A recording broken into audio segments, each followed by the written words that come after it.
நம்ம இந்தியாவுக்கு பாடுபட்டு இந்த வருடம் T20 வேர்ல்டு கப்பை வாங்கி கொடுத்த ரோஹித் சர்மா அவருக்கு இன்னைக்கு பிரிஸ்பன் கப்பா கிரிக்கெட் ஸ்டேடியத்தில் நடந்துகிட்டு இருக்க ஆட்டத்தில் நம்ம இந்திய ரசிகர்கள் ரோஹித் சர்மா அவர் மேலே பாட்டிலை வீசி உச்சக்கட்ட கோவத்தை ரோஹித் சர்மா அவர் மேலே வெளிப்படுத்துகிற மாதிரியான சோகமான சம்பவம் தான் இப்போ இந்த தேர்ட் டெஸ்ட் மேட்ச் ஆட்டத்தில் இன்னைக்கு நடந்திருக்கு.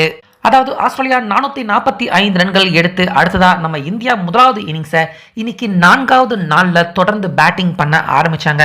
இப்படி இருக்க ஆட்டம் துவங்கின கொஞ்ச நேரத்திலேயே தாக்கு பிடிக்க முடியாமல் ரோஹித் சர்மா ஸ்லிப்பில் கேட்சை கொடுத்து, அதுவும் எப்படி விராட் கோலி மோசமாக 4th 5th ஸ்டம்புக்கு போகிற பாலை கையை விட்டு ஸ்லிப்பில் கேட்சை கொடுத்து அவுட் ஆனாரோ அதே மாதிரி மோசமான ஒரு ஷாட்டை விளையாண்டு ரோஹித் சர்மா ஸ்லிப்பில் கேட்சை கொடுத்து இன்னைக்கு அவுட் ஆகி வெளியேறினார். இப்படி இருக்க ஏற்கனவே சரியான கேப்டன்சி இல்லை, சரியான பேட்டிங்கும் ரோஹித் சர்மா பண்ண மாட்டாரு அப்படின்னு ரசிகர்கள் எல்லாருமே இந்த இன்னிங்ஸ் அவர் விளையாடுறதுக்கு முன்னாடியே அவர் மேலே பயங்கரமான கோபத்தில் தான் ரசிகர்கள் இருந்தாங்க.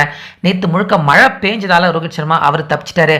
ஆனால் இன்னைக்கு நல்லா விளையாடுவார் அப்படின்னு ரசிகர்கள் எதிர்பார்த்தாங்க. ஆனால் 10 ரன்லையே மோசமாக கேட்சை ஸ்லிப்பில் கொடுத்து அவுட் ஆகி ரோஹித் சர்மா வெளியேறினதை பார்த்த மைதானத்தில் இருந்த நம்ம இந்திய கிரிக்கெட் ரசிகர்கள் பார்த்தீங்கன்னா ரோஹித் சர்மா அவர் ட்ரெஸ்ஸிங் ரூமை நோக்கி போகிறப்ப அந்த இடத்துல அவர் மேலே பாட்டிலை தூக்கி ஒரு சில நம்ம இந்திய ரசிகர்கள் ரோஹித் சர்மா அவர் மேலே இந்த உச்சபட்ச கோவத்தை வெளிப்படுத்தியிருந்தாங்க.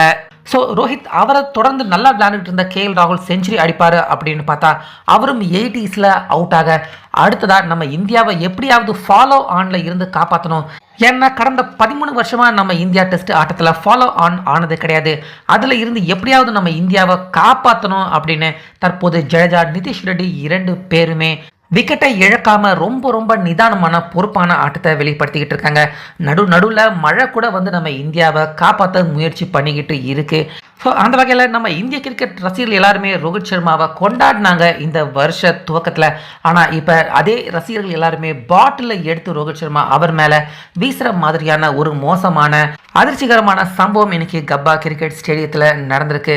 ஸோ ரோஹித் சர்மா தொடர்ந்து நம்ம இந்தியன் டீமில் இருக்கலாமா, இல்லை அப்படின்னா அட்லீஸ்ட் அவர் கேப்டன்சியையாவது விட்டு விலகலாமா வேண்டாமா? உங்கள் கருத்து என்ன அப்படிங்கிறத சொல்லுங்கள்.